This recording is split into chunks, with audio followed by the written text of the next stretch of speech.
आदाब दोस्तों, मैं मोहम्मद वैस न्यूज़ ट्रैक चैनल पर आपका इस्तकबाल करता हूं। दोस्तों, आज हम बात करेंगे जश्न जमहूरिया यानी गणतंत्र दिवस के बारे में। गणतंत्र दिवस के मौके पर ऐतिहासिक लाल किला के मैदान में एक बहुत ही आलीशान मुशायरा हुआ करता था। आज ये मुशायरा एक इतिहास बन गया है। इस मुशायरे में बड़े बड़े शायर हिस्सा लेते थे और ये मुशायरा अपनी आन बान शान के लिए काफ़ी मशहूर था। लेकिन किसी वजह से ये मुशायरा लाल किले के अंदर पहले बंद किया गया, बाद में बाहर के मैदान में होता था, उसे भी बंद कर दिया गया। अब ये कहीं जहाँ जगह मिलती है वहाँ होता है। दोस्तों, इस मुशायरे का इतिहास काफ़ी पुराना है। मुगलिया दौर से ये मुशायरा वहाँ पर होता रहा है, लेकिन अंग्रेज़ों ने जब कब्ज़ा किया हमारे भारत पर तो इस मुशायरे को बंद कर दिया गया। लेकिन जब हमने आज़ादी हासिल की तो हमारे पहले प्रधानमंत्री पंडित जवाहरलाल नेहरू ने इस मुशायरे को लाल किले में ही शुरू कराया और ये मुशायरा चलता रहा, लेकिन अब नहीं हो पा रहा है किसी वजह से। दोस्तों, इस सिलसिले में हमारे डॉक्टर नजमुल सेहर साहब ने कुछ तैयारी की है, कुछ इतिहास के पन्नों को उकेरा है, पढ़ा है और आप तक कुछ जानकारी पहुंचाना चाहते हैं। आइए देखते हैं। सबसे पहले मैं अपने तमाम सुनने वालों को, अपने सामाईन को आदाब पेश करता हूं।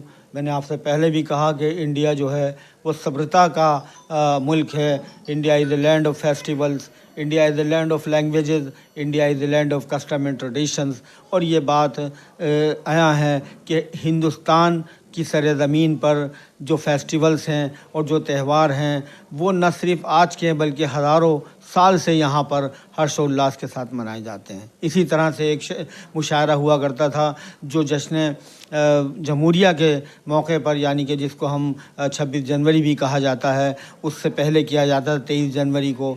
और ये लाल किले के दीवान ख़ास में ये मुशायरा हुआ करता था और तमाम बड़े शुअरा को इसमें मदऊ किया जाता था। और इसमें जिनको मदऊ किया जाता था वो यहाँ शायरी करना अपना सबसे बड़ा सौभाग्य और समझते थे।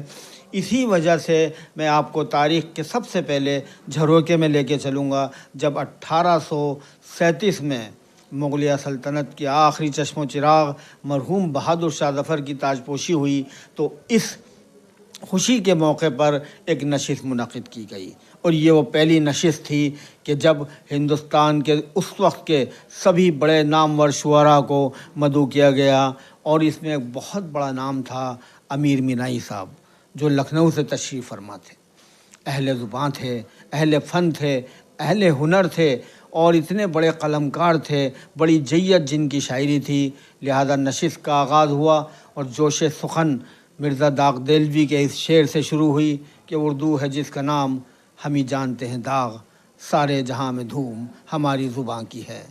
ये शेर पढ़ना था कि अमीर मीनाई साहब मुश्ताल हो गए और दौरान मजलिस ही खड़े हुए और उन्होंने इसका जवाब तंज़िया दिया कि दावा ज़ुबां का लखनऊ वालों के सामने, दावा ज़ुबां का लखनऊ वालों के सामने, तारीफ़ बुए मुश्क गज़ालों के सामने। मैं आपको बता देना चाहता हूँ कि उन्होंने ये क्या कहा, यानी कि तुम मुश्क की तारीफ़ उनके सामने करते हो जो मुश्क को अपने पेट में लिए फिरते हैं।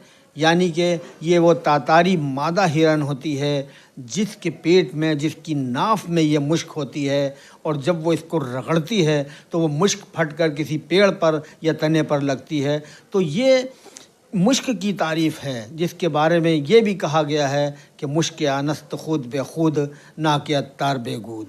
तो ये मुशायरा चला, लेकिन अमीर मीनाई साहब के इस रवैये से जो मुशायरे में शुअरा थे वो सब हैरत ज़दा हो गए और ये वाक़या हमेशा हमेशा के लिए दफन हो गया। लेकिन 1991 में मलिक ज़ादा मंजूर ने इसको फिर दोबारा ज़िंदा किया और लोगों तक इसको रोशनास कराया कि आखिर ये वाक़या था क्या।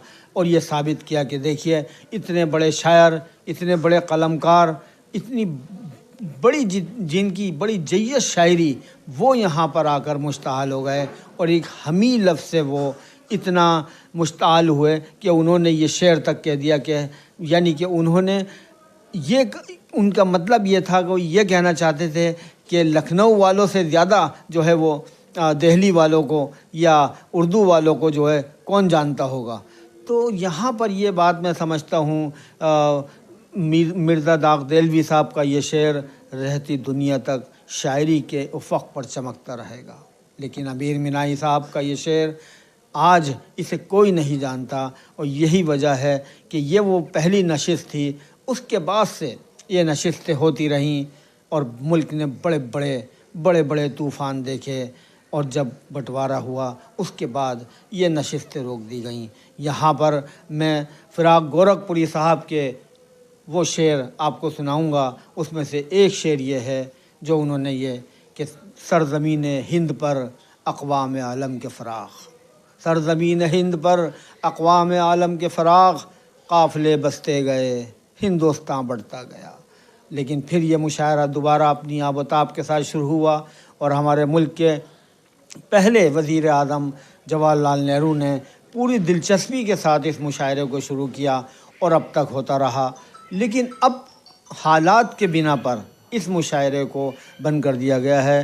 ہم سمجھتے ہیں کہ اس کی اشد ضرورت ہے، اسے پھر چالو کیا جائے تاکہ تہذیب کے اس دریچے کو پھر کھولا جائے کہ جس کو سن کر لوگ نہ صرف خوش ہوتے تھے بلکہ یہ احساس ان کو ہوتا تھا کہ ہم لال قلعے کی ممبر پر اپنے اشعار لوگوں تک پہنچائیں۔ میں سمجھتا ہوں یہ ایک قابل تحسین بات تھی۔ دوستو، ابھی آپ نے لال قلعے کے مشاعرے کے بارے میں کافی اچھی دلچسپ باتیں سنی۔ دوستو، ہمارے اس ویڈیو کو زیادہ سے زیادہ شیئر کریں، لائک کریں، اور دوستو ہمیں بتائیں کہ آپ کو یہ جانکاری کیسی لگی۔ دوستو ہمارے چینل کو سبسکرائب کریں۔ شکریہ۔